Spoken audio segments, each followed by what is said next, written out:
Welcome to the Subjective Professor podcast, where we reject coercion and hypocrisy. It's Monday, July 14th, 2025, episode 437, and we're going to talk about Mandy Patinkin, anti-Semitism, etc., etc. Anyway, so you might have seen the video of Mandy Patinkin.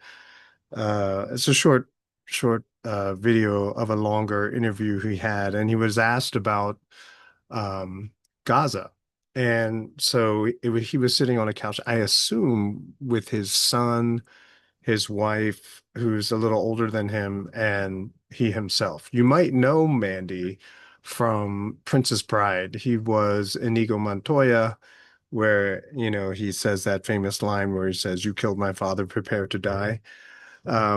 So he is a singer, as a matter of fact. I saw him on an interview, either it was soon after Princess Bride or around that time. And he was on David Letterman and he sang on David Letterman, and he was so impressed by his singing that I think it led to him spending a lot of time singing on Broadway or in musicals, things of that nature. But anyway, uh, he is Jewish, and he was asked about what's going on in Palestine, particularly in Gaza. And in a nutshell, he basically said, it's a 3-minute video. You should find it and look at it. He's very impassioned, very, you know, how should I say? He got a little emotional, but he basically said that Netanyahu is a threat to Jews everywhere because, and my explanation of it is what he doesn't say is because he causes people to racialize Jews everywhere as collectively doing to Palestinians what the Zionists, what the Netanyahu regime, and with the help of the United States, the deep state, and the military-industrial complex, what they are doing to the Palestinians over there as well. And so, because Netanyahu says that he's doing it to protect Jews, particularly Israelis in Palestine. But by doing that, he's basically inciting and rekindling a global hatred for Jews everywhere. And it's that racialization mechanism where you see a few people who identify as Jewish, and then you racialize all Jews as that person. Particularly if you don't know that many Jews, then you believe that all Jews are like the one that you see on TV. I mean, they elected him prime minister, so he must be like everybody else. He must be representative of everyone who is there, which is not the case. He almost lost his prime minister seat like a month ago. So clearly he's not as popular nor representative as he seems to be. Uh, and so basically he says that he implies, and it seems like he's saying that it's Netanyahu who is the anti-Semite. I would even go so far as say that the same is similar with Christian Zionists. So Christian people who identify as Christians, but also who support the insanity that's going on over there in Palestine, including Michael Huckabee, who ran for president a while ago, I think in 2012 or 2008. And he's supposed to be a fanatical Christian preacher, as a matter of fact, but he also, I think, is the U.S. ambassador to Israel or something like that. And he basically has bloodlust for all of the Palestinians living in Gaza. He obviously, a lot of people will look at him and racialize all Christians as being the same.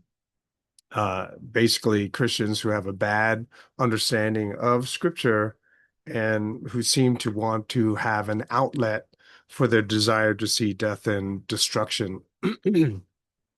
Mandy Patinkin's wife spoke before him, and she critiqued the whole use of the expression anti-Semite. Uh, and again, it seems like they were dancing around actually saying that it's Netanyahu and Christian Zionists and people who agree with them who are the anti-Semites. In other words, they become the Nazis of our society today. They're the new Nazis.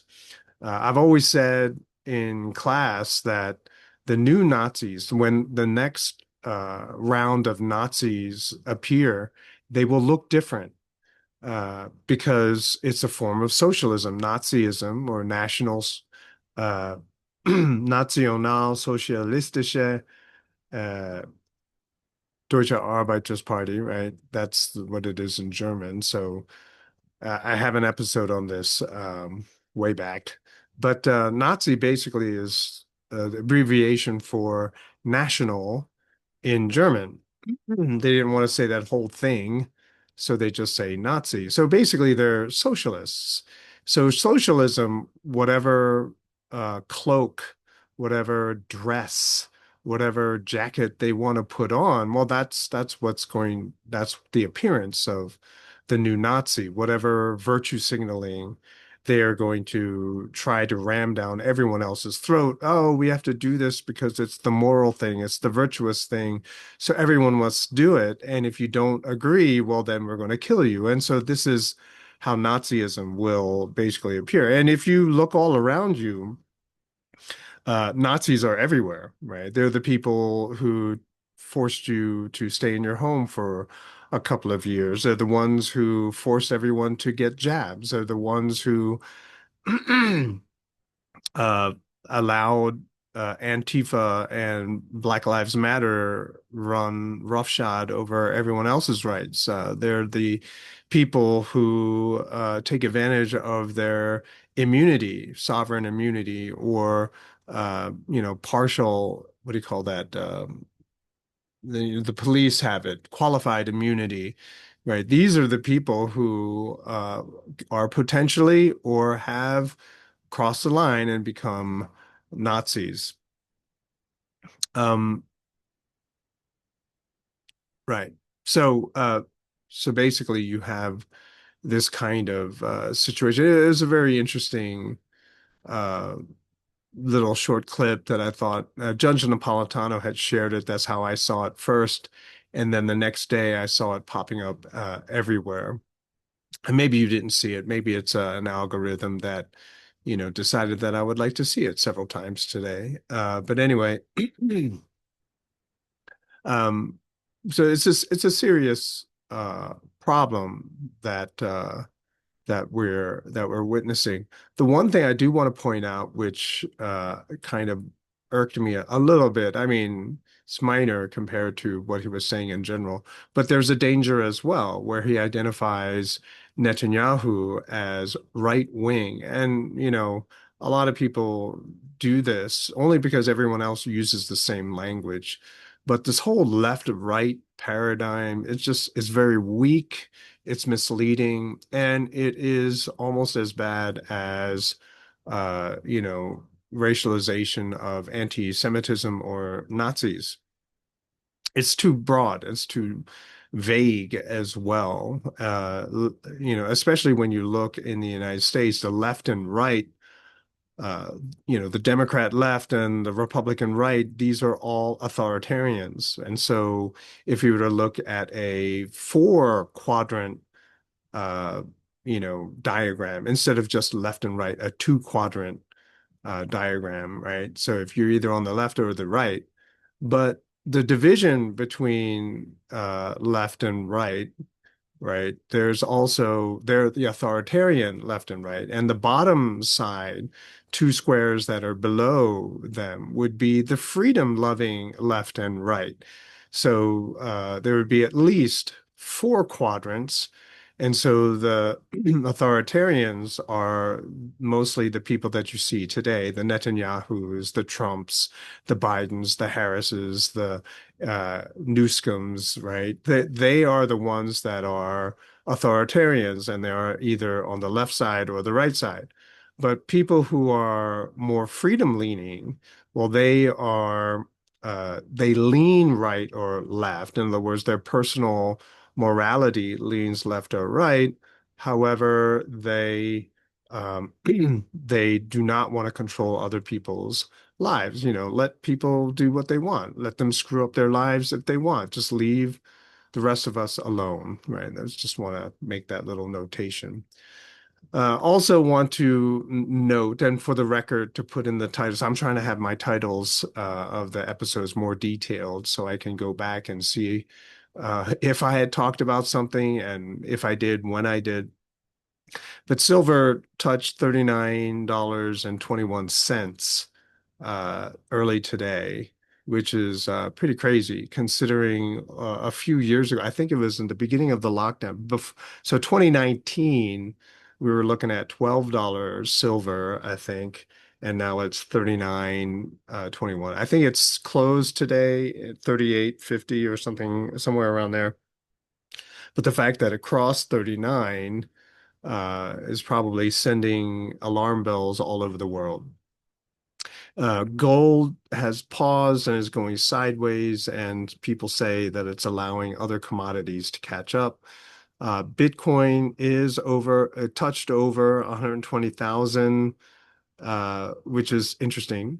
But something to note is that 40% of Bitcoin companies that are all about the Bitcoin, 40% of those companies are United States companies, and US companies hold 94.8% of all Bitcoin, right? So you might have other corporations, companies that own Bitcoin, but that's only 5.2%, right? Yeah, 5.2% in the rest of the world. And I think I saw a statistic somewhere else where something that 60 to 80% of all Bitcoin holders are Americans, right? So I saw all these other statistics of what percentage of Americans hold Bitcoin, you know, that kind of thing. But it doesn't tell you that a large percentage of people who actually own Bitcoin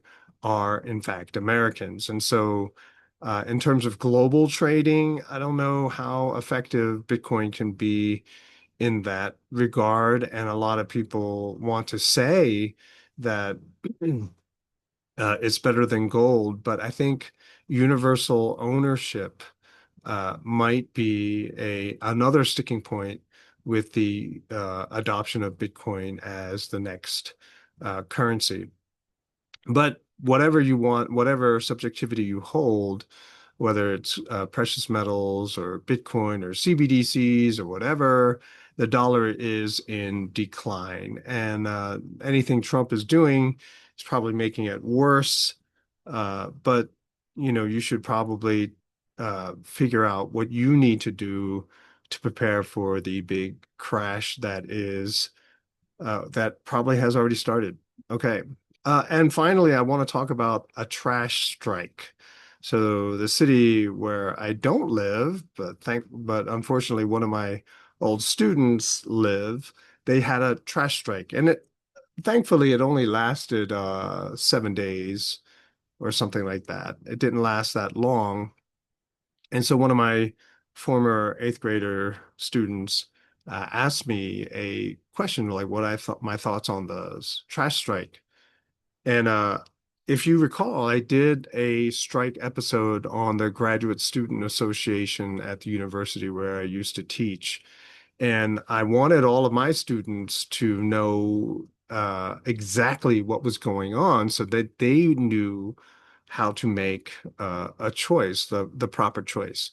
And in other words, a lot of the graduate students were encouraging the undergraduate students to participate in the strike with them by not going to class. And I told all of my students, yeah, you can do what you want. That choice is yours, but just be clear as to what is actually going on. So pretend that an owner of a car took the car to get repaired. And the mechanic said, "Oh, it'll cost you $500." And the car owner says, "Great, I'll be back tomorrow to pick it up." And then you go back as the car owner, you go back and you pick up the car, and the mechanic says, "I changed my mind. I want $5,000 for the repair." And the car owner will scoff and say, "What are you talking about? The agreed upon price was $500." And so then the mechanic says, "Well, I changed my mind." So the mechanic would be the graduate students, the car owner would be the university, and then I would ask the students, "Who is the car?" Uh, which kind of surprised them. They were like, "Whoa, whoa, whoa, car? We're talking about a car?" And I said, "Yeah, well, the mechanic, the mechanic, the car owner, who's the car?" And finally, someone figured out that the students, right, the undergrads themselves were the car. In other words, this is an extortion, an example of extortion. Do what I demand or else, right? And so the threat is against the students. And so I thought it was really interesting that the mechanic or the graduate students were asking the people that they are using as collateral, right? The leverage against the university to help them against the university, which, in other words, it's the car or the students who were getting screwed the most, and yet it's the graduate students who ask them for the help in negotiating their contract. And apparently there were a lot of students, hundreds of students, undergraduates, who participated in the strike. And the strike went for quite some time, um, like 6 weeks, I guess. Uh, but they only participated because the graduate students thought that they would be returned to their former classes, and they would give the students that they were teaching a free pass, right, for helping them go on strike. Well, of course, it didn't work out that way. The graduate students had no control over that. And so a lot of the undergraduates who participated in the strike, they had to withdraw that semester, right? And it was so late in the semester, I doubt they got much of a refund because it is prorated. And so what are they going to tell their parents? That they participated in a strike through which they received no benefit at all. In fact, because the graduate students were successful, all that would mean is that the tuition would go up because the undergraduates would have to cover the costs of all of the new benefits that the graduate students were demanding. So in a trash strike, let's go back to the car mechanic. So the city is the car owner, the trash collectors are the mechanic. The mechanic agrees to fix the car for a certain price. Then the city or the car owner comes to pick up the car, and the mechanic changes the terms of the agreement. All right. So who is the car here? And that would be all of the citizens of that city, right? Because their trash is no longer going to be collected. They're the ones who are now being held hostage. They are the leverage. They are the collateral. They're the hostages in this example of extortion. Uh, and so, how do you solve this problem, right? Well, this extortion is legal now. Unions are allowed to engage in extortion. There's a law for that, but it still is extortion. I don't care if it's legal or not. So, how do we understand and how do we resolve? How do we get here? Well, the fundamental problem, of course, is inflation, okay? Because the value of the currency that they were receiving, the money that they were being paid, is no longer satisfactory. Not only can they not buy what they used to, but all of the prices of the things they want to buy, they're going up as well. And so they need to have more currency to be able to purchase the things that they want. In other words, before inflation got bad, what they were making was more or less fine. They could get by with it. But again, the value of the dollars that they were receiving is not enough any longer, and now they want a pay raise. If there was no inflation at all, then I don't think there would have been a strike, right? Because you wouldn't have all these price increase problems. The second problem are the monopolies, the labor monopoly, aka the union, and their company, which is also a monopoly. Um, so the monopoly of labor, they can't be fired. They can go on strike, and the company can't fire them to find people who are willing to work for less. And the other is the monopoly of the government contract. The trash company is given the contract to collect the trash for the entire city. Whether they do a good job or not, doesn't matter. They got the contract, and so they are the trash collecting agency. So no one else is allowed to collect trash for a lower price. And in other words, no competition. If there was competition, people would probably come up with better, less expensive ways of collecting trash. I have no idea how that would be, but automation would probably be a big part of that. Like you would have trash bins or trash cans that could be lifted by a mechanical arm. So instead of having to lift and carry all of the trash into the trash garbage truck, you can just simply do it through automation.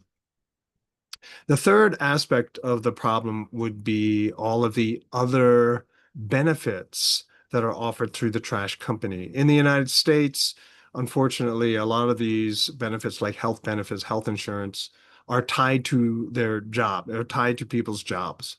And so when those prices rise as well, because of government meddling, then it puts a bigger strain on the workers, right? They can't go look for another job, maybe because the benefits aren't as good at another job, all of this other stuff. And healthcare costs are constantly on the rise, again, because of inflation, but also because of a lack of competition in the medical field as well. And I've talked about that before. So as you can see, at every turn, it's the government which is the source of the problem. Government inserted itself into a former problem of trash collection, and now here we are. And the government claims that they will fix the problem, but of course they're just digging the hole deeper. So you can bet a few years from now they're going to go on strike again. Now, if we lived in a free society, the money would be honest. There would be much less inflation. In fact, there would be little to no inflation, which means then that you would have a lot of competition. There would be innovation, development of better methods for everything. Uh, if there were unions, they would be voluntary and they would be very small, primarily because you don't want to be stuck at a job. You want job mobility, right? You don't want job security. You want job mobility. If you feel like you can get more money doing something else, then you find another job, right? You don't have to be stuck doing the same thing for your whole life. Maybe for some people that's a great thing, but the rest of us do not want that, right? And there wouldn't be any monopolies as monopoly in the trash collecting business, right? There would be much more competition. In a free society, jobs would always be improving, which means that you have to always be the best. Otherwise, you should be fired. If you're lazy, if you're not a very good worker, you should be fired.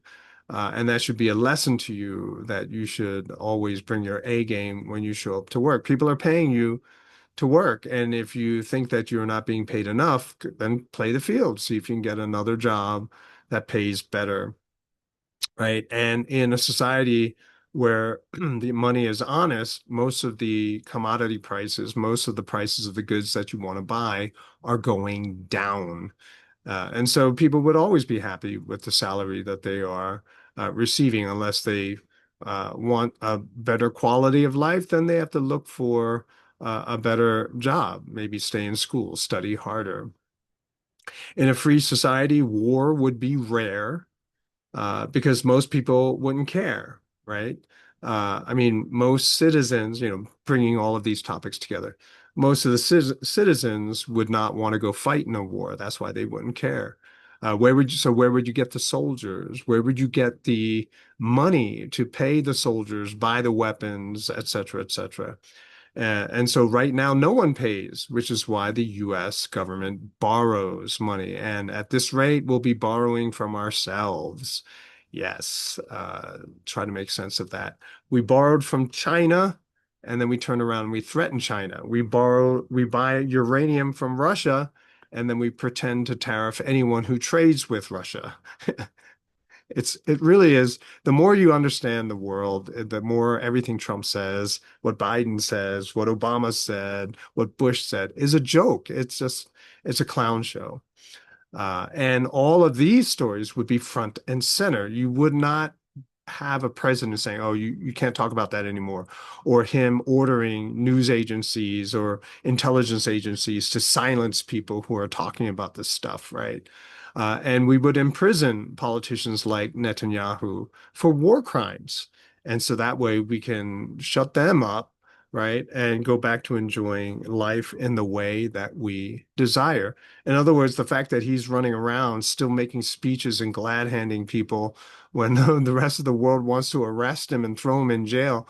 Well, see, that's the thing. He's not right now. He's avoiding the consequences of the poor decisions that he is making, and everyone who cooperates with him, collaborates with him, should also be punished, right? Because he's a war criminal engaging in war crimes.